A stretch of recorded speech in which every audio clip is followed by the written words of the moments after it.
So, Baseball America just released a pretty fun exercise in which they predict what the Cardinals roster, the lineup, the rotation, and the closer could look like, not in 2025 or 26 or 27, but in 2028. Let's take a look into the future of Cardinals baseball. What's going on, everyone, and welcome into this edition of b-schaeff Daily. It's Brenden Schaeffer on Friday, November 15th, 2024. Talking Cardinals baseball. And we've got a fun topic today, as I saw earlier today on Twitter with Post-Dispatch writer Derek Gould sharing this to his timeline. Baseball America has put together a fun exercise, taking a look into the future of the St. Louis Cardinals. And we're not talking about just this coming year. It's a look ahead. Beyond 2026, beyond 2027, what could the state of the St. Louis Cardinals look like all the way into 2028? Which feels like a long way away, and it kind of is. So probably a difficult thing to predict very accurately, but sort of using the players that are in the organization now, understanding that there by then should be some free agent acquisitions that are going to make this list not exactly 100% accurate to what could take place in reality. In fact, it's very difficult to look that many years in advance and ultimately nail some of these predictions, but based on what we know and based on the trajectory of things and where contract statuses are and the rise of prospects in the organization, who could some of the faces of the club be down the road is kind of a fun thing to look into. So we're going to talk about the Baseball America projected lineup. They've also got a 1 through 5 starting rotation and a closing pitcher to consider. And it's very interesting and maybe not altogether surprising, given that right now it seems like the Cardinals are about to lean in on a youth movement, that of the names listed here, which you've got 9 position players, 5 starters, and a closer, which is 15 players in total that are probably going to make up the core of what this 2028 roster would look like. Only one of those players, even in 2028, when this projected season would take place, is age 30 or above. So talk about a youth movement that's starting right now going into 2025. Kind of interesting that you're looking at a lot of potentially young talent making its way through and sticking in the long term for the St. Louis Cardinals. That would be ideal if a lot of these guys are worthy of the roster spots in which they are identified this many years into the future. But let's kind of talk about it, and you can let me know in the comments where you agree or disagree. Now, this obviously was not my list, but I'll kind of talk about my thoughts on the picks. It was Baseball America putting it out. I know Derek Gould consults and gives some insight into the prospects list for Baseball America when they come out with those. So I'm sure this is going to come from some place of information. Baseball America does some great job. Derek Gould very plugged in. But let's kind of talk about the thought process here with a lot of these and see what we think. We'll start with catcher and then work our way around the horn, and we'll head to the starting rotation and the closer right thereafter. Catcher. Now think in your mind. If you've already seen the Baseball America post, that's fine. But if not, go ahead and try to guess along at what maybe in your mind you might think the right answers could be and whether or not you like the answers that they came up with. Catcher, I think there would be 2 options here that you could go with, and I think this is the right one, Ivan Herrera, who will be 28 years old in 2028, according to this list. I'm not going to check all the ages exactly, but that'll be his age 28 season, I think, is what they're getting at there. And he would be listed as the catcher. Now, going into 2025, the plan is for Ivan Herrera and Pedro Pages to do the catching. And that's, I think, a tandem that could work for the next several years. I don't know if, as those guys get deeper into arbitration, if you're going to end up paying 2 catchers through that ARB system. But if the timeshare ends up working out well and you see Ivan Herrera getting a decent amount of work as a DH as well, if the bat continues to project the way that we've seen with the 800 OPS that Herrera had last year, I think it makes sense to still have him as the primary catcher that far into the future. We're talking about 4 seasons from now, basically, 25, 6, 7, and then the 2028 season being the 4th season from this moment in time. I think that makes perfect sense. What are you going to see in 2025? I think they'll split the load, but I also think you'll see Herrera get some DH opportunity to keep his bat in the lineup. So the task before Herrera to make this a reality, with him still as the franchise catcher for the Cardinals 4 years from now, is an off-season of work right now on continuing to refine the defense, but in particular the throwing arm, and make that less of a liability, because it was a liability for the Cardinals when he was behind the plate last year. Granted, Pages did not have a lot of success throwing out base stealers either, and that's something that I think the pitching staff has got to take some accountability for too. But if he works on that and the bat continues to play the way that it has, I see no reason that Herrera wouldn't be one of the finer catchers in the league 4 years from now. First base, you're already going to get a bit of a curveball because we know, well, the Cardinals have just announced that Wilson Contreras is going to be their first baseman for now, but that Wilson Contreras contract is not extend into 2028, I don't believe. I think there is a option year for him in that 2028 season, but to think that that's going to necessarily be picked up with any degree of certainty, or that the Cardinals would still have him in as the full-time first baseman in 2028, that seems a little bit far-fetched potentially. So I understand why Baseball America goes a different route here. The route that they do go, though, is also maybe a little bit controversial. Nolan Gorman listed as the first baseman by 2028. Again, he'll be a 28-year-old season in that calendar year. At this point, we've seen him start out as a third baseman coming up through the system. He moved over to second base full-time. I expect he'll still be at second base primarily this year, with the potential for Brenden Donovan to shift from left/second to being more of a primary third baseman. If they do end up trading Arenado, we're going to be waiting, however many weeks we have to wait before that determination is made. And then if and when it happens, you can have a little bit more of an easy time planning the 2025 lineup after that. But until then, kind of in a holding pattern with what those expectations will be. But for Gorman, it's interesting that you're almost kind of making the move toward first base, which is generally seen as the easier place to play on the infield. Which is interesting because I would say the strength of Nolan Gorman is his throwing arm, right? And that's kind of what we talk about with Wilson Contreras too. You're kind of wasting that arm if you have Contreras at first base, but it's the direction the Cardinals are going. I think the same could be said about Nolan Gorman, who's got a very strong arm, especially when you're talking about from second, but just his lateral movement and the smoothness that you want to see from a second baseman. I would say that Gorman maybe didn't regress, but I don't think he took a step forward in 2024. And there were times where he looked a little uncomfortable for sure. So by then, do you think that maybe he turns into the power hitting slugger that can justify his spot at first? And again, I don't know if the footwork and all the elements that go into playing first, if Gorman would end up being a good fit for that spot on the diamond, but that's where the Baseball America lineup has him. And I think it's interesting, if nothing else, for Gorman to still be on the team by then, I think is interesting. Because look, he was not in the lineup the latter portion of this season. He was in AAA trying to work on his swing, right? And the numbers last year for Gorman, if we get a full season of Nolan Gorman this year and the Cardinals say, yeah, he's struggling, he's having some slumps, but the point of 2025 is to see what we have in guys and allow guys to work through some of those slumps, then maybe Nolan Gorman comes out on the other side and ends up having a long and prosperous career as a slugger in the Cardinal lineup ahead of him. 2023, he had really good numbers overall. 27 home runs, 805 OPS, all that's going to play. 478 slugging percentage, and the on-base was 100 points higher nearly than his batting average. 236 batting average, but a 328 on base. So nearly 100 points better on base, so he was taking his walks. Yes, he strikes out a ton, but that 2023 version of Gorman, I think if you could build upon that, you've got something. Last year, though, batting average craters down to around 200. The on-base suffers as a result. And the slug declined, too, to just 400 compared to 478. So when you're striking out a bunch, which he did, the K rate increased. He had 151 strikeouts in fewer plate appearances than he had the previous year when he struck out 148 times. So Gorman's going to have to justify offensively his inclusion on this list, but the Cardinals are going to give him every opportunity to do that in 2025 is my expectation. I don't think right now is the time that makes sense to trade him because you're trading low.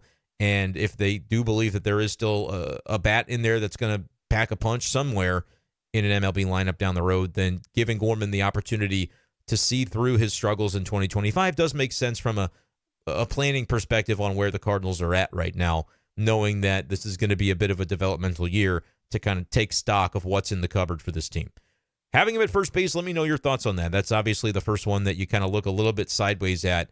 But understanding kind of what we're doing with the other infield spots here, according to this Baseball America list, I think you can quickly understand where it's like if Gorman's still on the team, first base is probably the spot that he's going to have to occupy. Because second base, Thomas Saggese, who'll be 26 years old in that season, is who Baseball America has listed. And look, Saggese is considered one of the Cardinals' top prospects, right? Like This is a guy that the Cardinals are hoping to see take a step forward in 2025. He's going to get opportunity. I imagine he's going to be on that big league roster to begin the season. Yeah, maybe more of a bench role that he's occupying at the time, but I think you're going to look to see Thomas Saggese as a fixture rather than somebody. And look, there could be some skepticism about that too. If it comes to the point where, okay, is he going to really get enough playing time? That was kind of the concern this past season, and maybe why they didn't bring him up as early as a lot of people wanted, because there wasn't maybe an obvious spot for where they were going to put him day to day. But I just think if he's again, if Arenado is traded and he's the backup at third, second, and short, there's going to be enough playing time to go around to justify Saggese if they think he's ready. I think he's got to have a good spring. But ultimately, winding up at second base feels pretty plausible, and hopefully he turns into an above-average hitter, above-league average offensive producer at the big league level. And if that's the case, certainly I think by 2028 you could still see him in there as a fixture, so I'm not really going to have a lot of argument with that. Let's go third base. J.J. Weatherholt, the top prospect, and I think he's going to be considered the consensus top prospect unless you give a nod to Quinn Matthews. I think the current prospect rankings in the Cardinals system has Tink Hence number 2 and Quinn Matthews at number 3, and that's for MLB Pipeline. I don't believe those have been updated quite recently. I think Quinn Matthews surpasses Hence when those do update. But to me, Quinn Matthews is closer to being a major league ready starter at this point than Tink Hence, so I would just probably flip those. But I think you may have the consensus be that even above those two talented arms is going to be J.J. Weatherholt, the Cardinals' first-round pick from this past summer.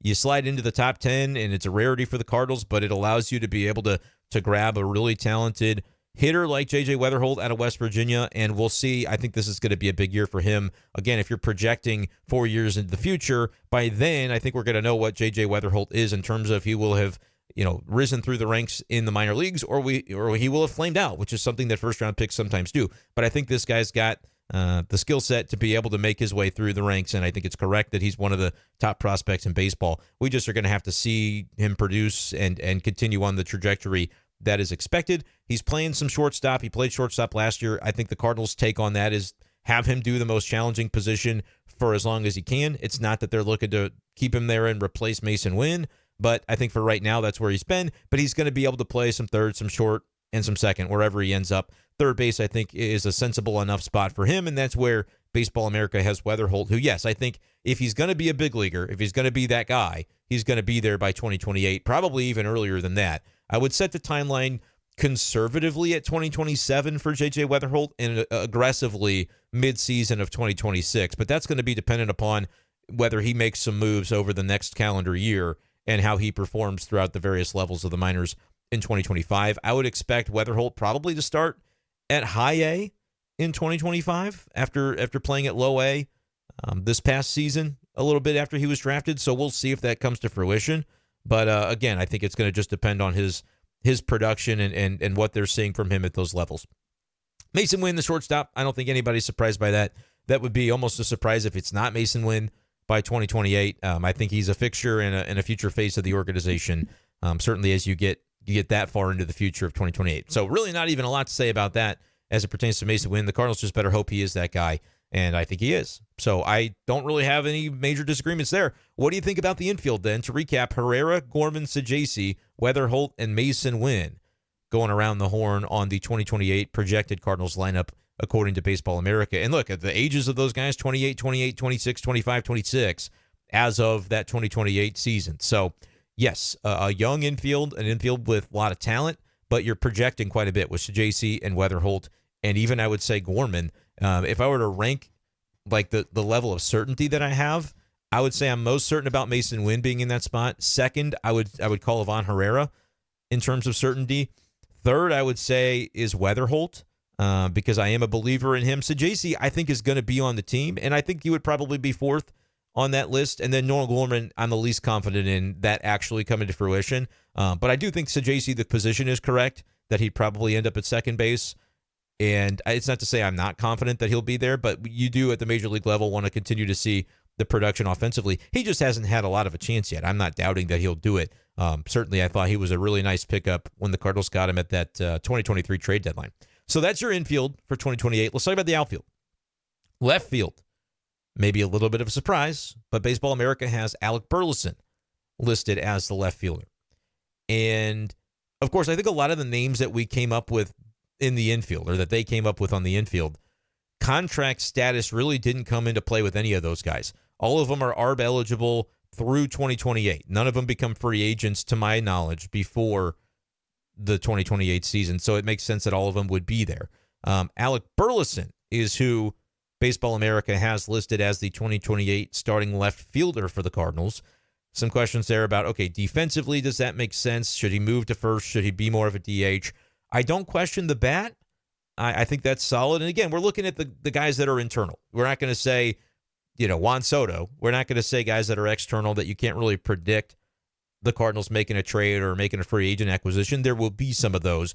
But it's nice to kind of look at what they have internally and be able to say, what do we think about that? If that lineup came to fruition, how are you feeling? And where are maybe the biggest holes to fill? I'll say right now, first base could be a hole with Gorman, but it could also not be. If he has a 30 home run season where he gets the OPS back to 800 because he fixes the holes that were in his game last summer, you're feeling a lot differently and a lot better about that as it pertains to Nolan Gorman. But if not, then you're probably looking elsewhere. He'll be in the final year of ARB eligibility in 2028, according to what I'm seeing here on at least Baseball Reference. So not a problem for him in terms of contract status. Same for Burleson, who would be a ARB eligible guy through 2028 as well. So not an issue for him, but I think that the defense and could he stick in left field is definitely probably a factor. And then you do get into contract status with maybe the name that I kind of figured would be there, but he's replacing. But let me string you along for a little bit more and give you the center fielder and right fielder before we talk about that name. Because there is a name that would be a free agent prior to 2028 that you might think is still a fixture, but on Baseball America, they don't have him listed. Center field, Victor Scott II, I think is the correct name there. Again, another guy who contract will not be. They'll have basically a full ARB-eligible starting lineup if this ever came to fruition. Other than, I think, one spot, everybody would be arbitration eligible in this projected lineup for 2028, but none will have reached free agency except for the projected right fielder, which we'll get to in a minute. Victor Scott II, similar to Thomas Saggese, I think he's got a really good makeup. I think we've got to see what the offense is going to look like over a larger sample at the big league level. But you talk about valuing defense, and if Burleson is maybe a little bit of an under-average left fielder defensively, having Victor Scott roaming next to him, I think would be beneficial. Obviously, Michael Ciani is a guy that's currently on the roster, and you wonder what the role could look like and whether maybe Ciani is traded this offseason. Maybe Victor Scott would be traded. I don't think it makes sense to necessarily do that with either, but that's kind of where it's at this point. Michael Ciani would still be beneath ARB eligibility. He has not gotten much Major League service time at all, so he would be ARB eligible only beginning in 2027, because prior to this season, he didn't really have very much Major League service time. He'd only played here and there, so he's basically, I think he was probably rookie eligible, honestly, this past year, even though it was his third Major League season. I believe that's accurate. But anyway, Ciani would still be around, but I think by then you're projecting things are going to change, right? When you're talking about fourth outfielders, those guys don't necessarily stick around forever, and Victor Scott has that prospect pedigree, and so you're probably hoping to see, if you're the Cardinals, him really take that step forward offensively and step into that center field role to be able to be that guy in 2028. Victor Scott II, again, I don't think that one is particularly surprising to anybody, and it's just going to amount to what can the bat do? How much can his bat become the bat that the Cardinals are hoping to see and really develop into that everyday guy where you don't have to say, well, we love his defense, but we can't afford to keep his bat in the lineup, that sort of thing.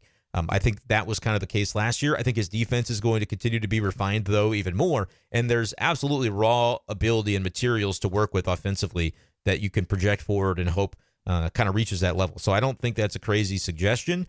Certainly would be the leader in the clubhouse if you were doing this exercise, and that's what Baseball America came up with. VS2 as your center fielder in his age 27 season. Here's the only guy on this list of 15 Cardinals in 2028 that has their age greater than 30, and it's Brendan Donovan listed as the right fielder. So I like the idea of Brendan Donovan still being on the Cardinals in 2028. I said I would extend him. He would be somebody that I would build around, not in the sense of, he's going to be your cleanup hitter and your biggest bat, but somebody that is going to be a guy that's a glue guy and somebody that is, what I consider to be a reliable winning player. If he's your fifth best player on all these Cardinals teams for the next 5 years, I think that plays. And like I've said, if you've got 9 Brendan Donovans, I would take that lineup up against anybody, because I feel as though if you have a version of Brendan Donovan that's your 9th, 8th, 7th, 6th, and 5th best player, you're going to be a really, really well-rounded roster, because he is a talented guy. He's great for the clubhouse. It's one of my most strong opinions on the team is that a Cardinal team with Brendan Donovan is a better Cardinal team. And I have people asking me, what do you see? Why do you get so fired up about Brendan Donovan? It's just, I can only give you my experiences of what I've seen from covering the Cardinals, and I think he's that guy. So is he ever going to be somebody that's a perennial all-star? Maybe not. Probably not, right? Like, I think he could get to an all-star game or two in his career, but he's not ever going to be that guy that gets the recognition. But think about a career, and I don't know if it's a complete apples-to-apples comparison, but in the terms of like a Ben Zobrist, who was such a valuable player on a lot of different clubs over the course of his career and was part of that Cubs World Series championship team in 2016, I believe, was a 3-time All-Star. But you look over the course of his career, never really blew anybody away with his career numbers, a 783 OPS, but that's solid, man. That's a 113 OPS plus over the course of the time that he played in. And he did have one massive season in 2009 where he had a 948 OPS. We're talking Ben Zobrist, but had several in the 800s, several in the 700s. 783 career OPS, that's a 113 OPS plus. I'm looking at Brendan Donovan through the 3 seasons that he's played. He's at 116 OPS plus and a 771 OPS. To me, that is there, and could play anywhere on the diamond, that sort of guy, winning player. I think it's a fair comparison, and I think that's the kind of player that you maybe don't have to. It's not to say that the Cardinals aren't going to have to pay the man, but it's not going to be like signing a marquee free agent where, everybody in the market is. For me, I think the market would pay for a Brendan Donovan and recognize his value. I would try to get something done with him before that and say, hey, you're kind of the leader in the clubhouse. And by locking him up for the future, again, I don't know if you're talking about a massive, massive contract that's going to, you see the number and your eyes pop out of your head. But I think Brendan Donovan is worth locking up for long term. And he'll be 31 in this 2028 lineup. He will have been a free agent prior to that. I think he's free agent eligible right before 2028. So he'll start to get into ARB eligibility, I think, this year. I would consider buying him out of his ARB years and adding a couple free agent years to that. And I think that's something you could do this offseason if the Cardinals weren't in such a bind on kind of where they are financially, which, again, I say bind, it's self-imposed, but they're taking this 2025 season and I think maybe going to be wary of how many future dollars they allocate as they try to get the payroll back to where they want it relative to the FanDuel TV contract and the decreased revenues and everything that we've talked about to this point in the offseason. So all that being said, I think Brendan Donovan being on this list, I like. In right field is interesting. I could see first base, honestly, for Brendan Donovan by then, if you don't feel great about Gorman.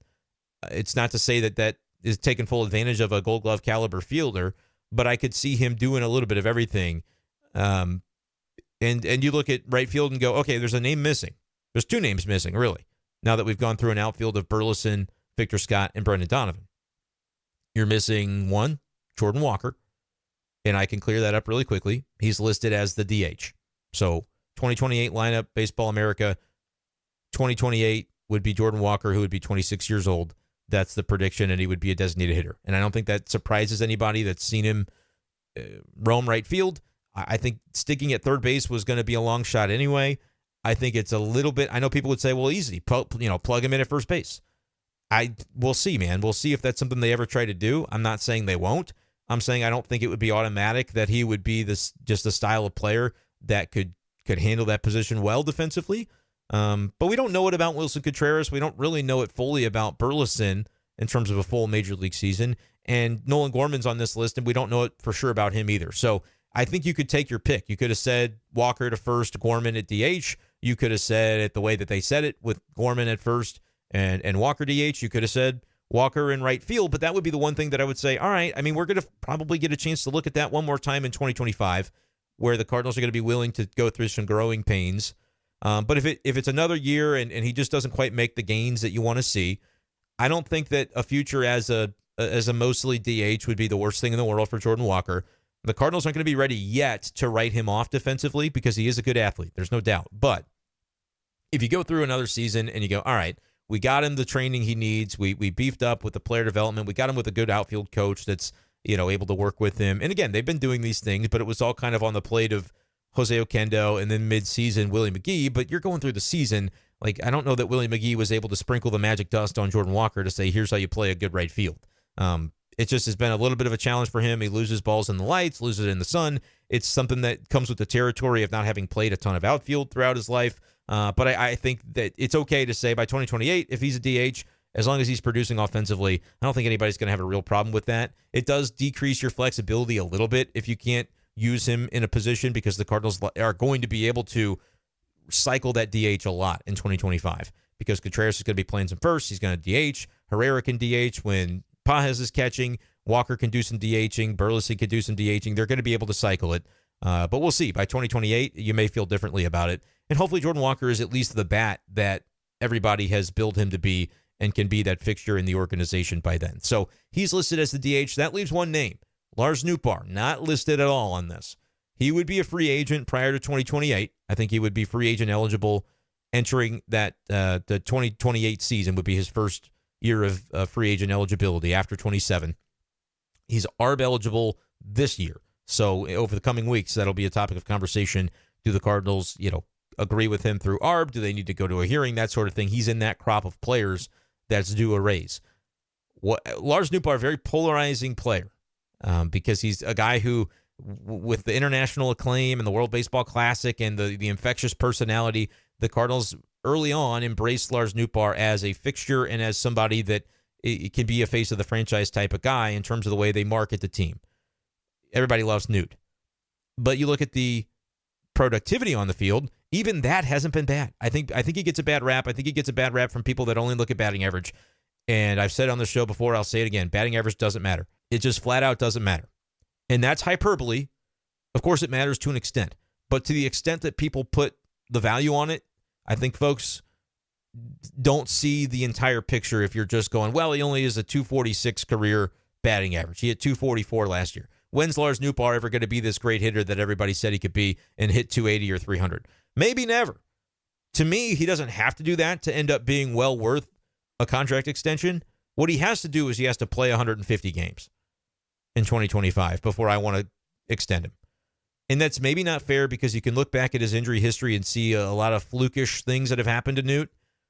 But it's also one of those deals where, like, if you're locking in on that money, you've got to be sure about things like that. If you have a question, you'd like to see it first, right?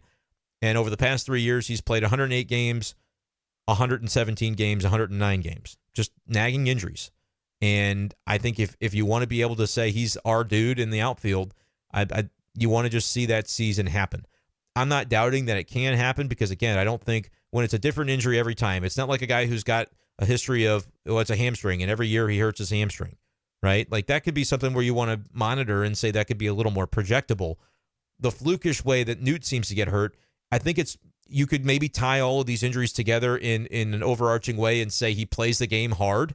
And so, not to say reckless, but he plays hard. And so sometimes injuries of passion, injuries of energy, and injuries of playing the game the right way, I think Lars Nootbaar embodies those things.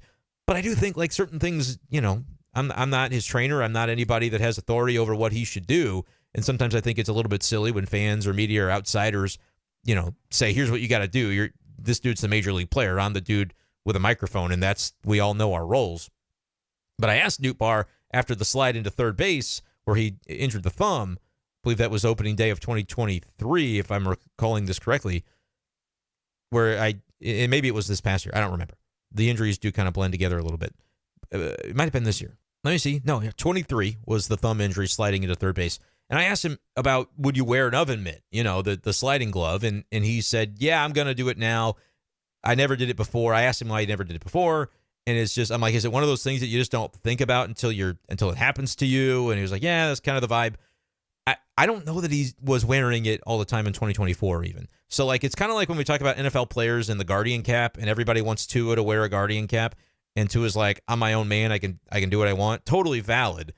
But if there is, like, a simple way to be able to mitigate risk for just to have that little extra percentage chance that you're always going to be out there for your team, like I think doing those things makes sense. And if I'm the Cardinals, I would be like, hey, not to get in your business, but what do you think about wearing this and never not having it in your pocket out there? Well, it's inconvenient. I don't like it. That's how players feel. You might think like, how in the world would guys have these injuries and still not be willing to take the precautions if it's a very easy fix? It's a comfort thing. It's maybe even a superstitious thing. Like, I'm not going to fault any guys for that. I get the superstition of it. I get the comfort of it for sure. If you're in the batter's box, but you've got to lug that thing in your back pocket, or they'll give it to you once you get on the bases, right? It's just, you don't want to run around with it, whatever. It's a comfort thing. I get it. But that would be one thing where I'm like, Nootbaar being able to play 140, 150 games for the Cardinals this season and put up the numbers that he does, which is, look, you might say the batting average isn't so great. His OBP is 100 points higher lifetime than his batting average. And he's been consistent with that basically every year. Even this year, 244 average, that was low, 342 on base percentage. He takes walks. He's got good plate discipline. Doesn't strike out a ton. Like, he's never struck out 100 times in his career. Granted, his max was 503 plate appearances in 2023, and that year he had a 784 OPS. Very good. You give me that every year from my whole lineup, and I'm going to win a lot of games with good pitching. But only 99 strikeouts when he had that 500 plate appearances. So not a huge strikeout guy. Takes his walks. There's value in the on base. He hits for a little bit of power. 14 home runs, 12 home runs over his last 3 years. Hits for doubles, right? Is able to get some extra base hits that way, and has a 115 OPS plus lifetime, which is 15% above league average, a 774 OPS. He doesn't need to be a perennial all-star to be a very productive player. Give me 5 Brenden Donovans and 4 Lars Nootbaars, and I'm going to win a lot of games. Granted, I need those Lars Nootbaars to be healthy, and so maybe that's the reason that you just don't slot him in just yet to a contract extension, which would be required for him to be in this 2028 lineup. I think he's got a decent chance to be a Cardinal still. If he has a good season this year, I think both him and Donovan are getting extensions, and they're guys the Cardinals build around. Unless Nootbaar says, I had a good year, I'm going to bet on myself. I know I'm marketable. I love the Cardinals, love St. Louis, but there's a chance for me to really be able to fully realize my value. Maybe he's not somebody that would be eager to have an extension. I don't know. That's all, baked down to personal and what he wants to do for his career moving forward. But anyway, that's the one name that Lars Nootbaar, not on this list for 2028, according to Baseball America. What are your thoughts on that, Cardinals fans? Do you agree with it? Do you disagree with it? And do you at least agree or disagree with my explanation of why I think he wasn't on there? I think the Cardinals want to see that year from him, and that's kind of the public sentiment, too, of like, I don't think he gets an extension this year. Donovan could if the Cardinals were in a different financial situation. I think for Nootbaar, Cardinals still really like him. If you're going to get into the extension talk, it would seem like it would need to be a different offseason where they're not on these financial constraints as much, and it would need to be a situation where you see that consistency from Noot for just 140 games, right? So that's where I'm at. Let me know where you're at. Let's get through these starting pitchers and the closer real quick before we get out of here. Number 1 starter, agree with this, Quinn Matthews. I think you'll see him in 2025. I think he will make his big league debut in 2025. And I think of the prospects and of the guys that you think could be in this rotation that far down the road that are internal right now, he's got the highest upside for sure. And I think he's got the highest floor as well. I like Quinn Matthews a ton. He's built for it. He's been durable. Not to say he couldn't get injured. Any pitcher ever can. But just everything we've seen so far tells you that he's a dude. And very excited to see what he could do in 2025. Going to be a fun spring for him. Number 2, Tink Hence. I think this is optimistic to think that he's going to be able to stick in the starter role. By then, he'll have built up the innings. But it's going to come off as anti-Tink Hence, which I'm not. I love the kid. This is going to be a big year. Can we see him up to 120, 130 innings? Can he be healthy through his summer? Otherwise, people are going to start to kind of look at, again, he's a smaller guy. Has put muscle mass on for sure in recent years compared to when the Cardinals drafted him out of high school. But is he going to be able to, workload-wise, sustain that to be the number 2? I think the talent level is certainly number 2. The caliber of the stuff is future frontline starter in an MLB rotation. Can he do the durability factor? Can he build up to that? And can we see it happen? Once we do, I'm going to be all in. Number 3 starter in 2029.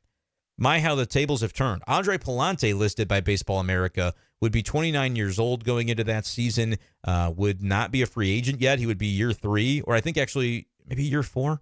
No, year 3. He would be in his final year of ARB. I don't know if he's going to be Super 2 or whatever the case, but I believe free agent not until the following year, 2029, would be eligible after 2028 season. So, like it. Is he a number 3? Is he going to sustain for that long? Maybe, maybe not. I'm not saying that that's 100% going to happen with what the Cardinals have right now. I think it places fair judgment on what he did this past year to give him credit for that and say that he could have some staying power as somebody who is an affordable starter. And again, one of these 5 spots at least is going to be a free agent or a trade acquisition that happens between now and the start of 2028. But with the internals that you have, I like Pallante getting some credit there from Baseball America, and he'll be in the rotation this coming summer. Like, there's no doubt in my mind. If he's healthy, he's in there. Number 4 starter. This is where you start to get into a little bit more projectability, but Cooper Jerpy, who'll be 27 years old in that season, given some love and listed as a number 4 starter by the 2028 campaign. Another guy who's kind of dealt with some injuries, and this past season we didn't see a ton of him as a result. 37 innings in Peoria, Double-A, pitched 14 innings, and had good numbers in both spots.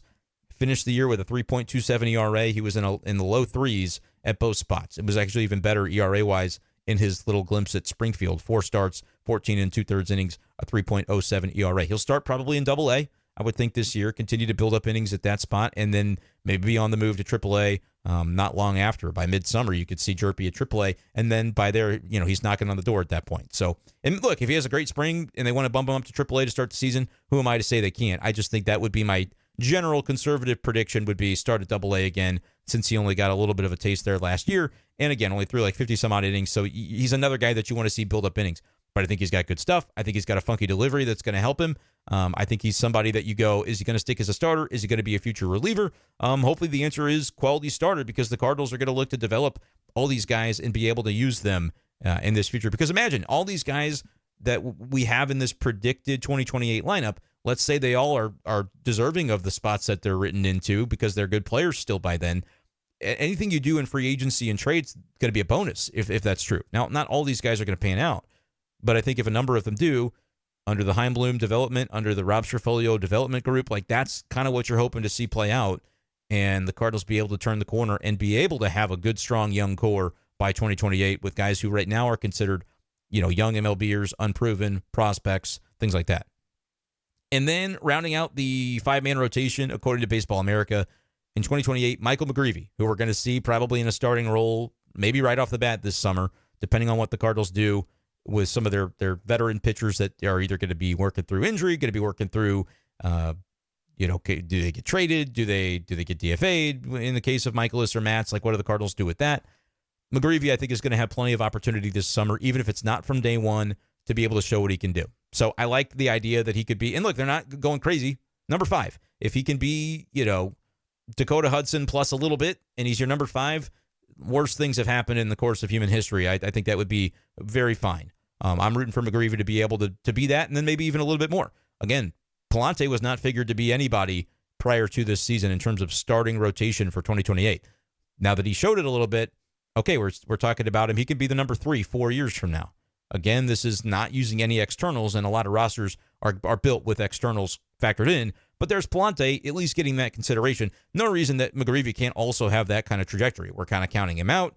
He shows more at the big league level. Suddenly we go, hey, he's maybe more of a number 3 or 4 than a number 5. That could still happen. So I'm encouraged to see what we've seen so far from McGreevy and the little bit we saw him late this season in 24. And, he's going to continue to try to build upon that. So Quinn Matthews, Tink Hens, Andre Pallante, Cooper Jerpy, Michael McGreevy. That's your 5-man rotation, according to Baseball America, for the Cardinals come 2028. And then the closer is interesting. Tekoa Roby is the guy listed, and I think that's a guy who, you think about the stuff, he's going to have a hard throwing arm if he can stay healthy, but is he a guy that maybe fits better into a different role because they've had him as a starter? He was a starter in previous organizations before he was traded to St. Louis from the Rangers at that 2023 deadline. Dealt with injuries then, is dealing with injuries this past season, only threw 38 innings. Could a future as a reliever work out and be maybe better for his long-term health? Maybe it could be. And if it is, I think he'll have the stuff and get the most out of his stuff to be a back-end type of reliever. So don't hate that. I would love that for the Cardinals. Am I predicting it? No, I would say I'm a little bit more concerned about the injuries right now to be able to say he's going to be able to pan out that way. But we've seen it before. We've certainly seen it before with guys.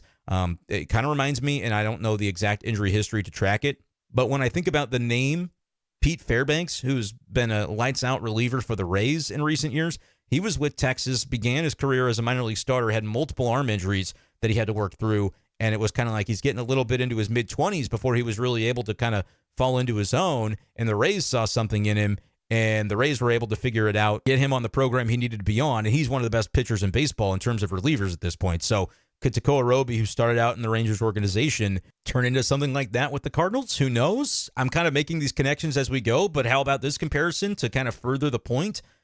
The Rays traded for Pete Fairbanks in July of 2019.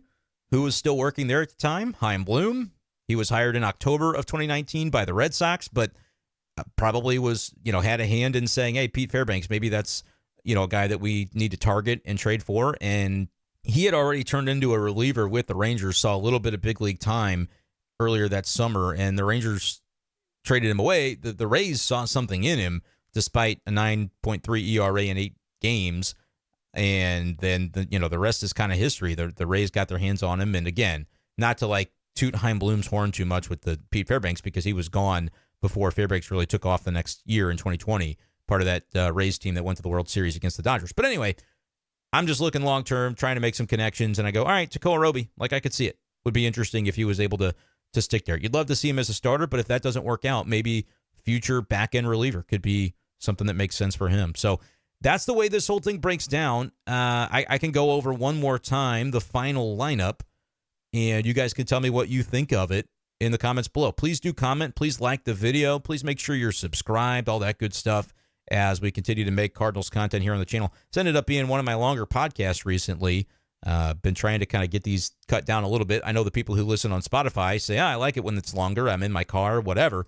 So hopefully you guys enjoyed this one. Here you go. Projected 2028 lineup. I just want to run it down at the very end in case anybody wants to hear it again and doesn't want to have to go back and see what they couldn't remember or missed.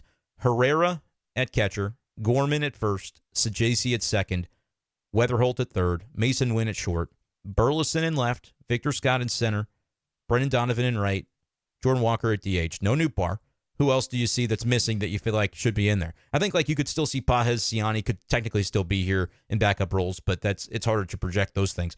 Quinn Matthews, Tinkens, Palante, Jerpy, and McGreevy as your 1 through 5 rotation, and then Tekoa Roby as a very capable closing pitcher at the time is the way that projects out. Let me know your thoughts on this list, how you think Baseball America did, and where you think maybe they went wrong. Who should be on this list that wasn't, Cardinals fans, for the 2028 projected Cardinal team? Let me know in the comments below, and we will talk to you next time on B-Schaeff Daily. Peace.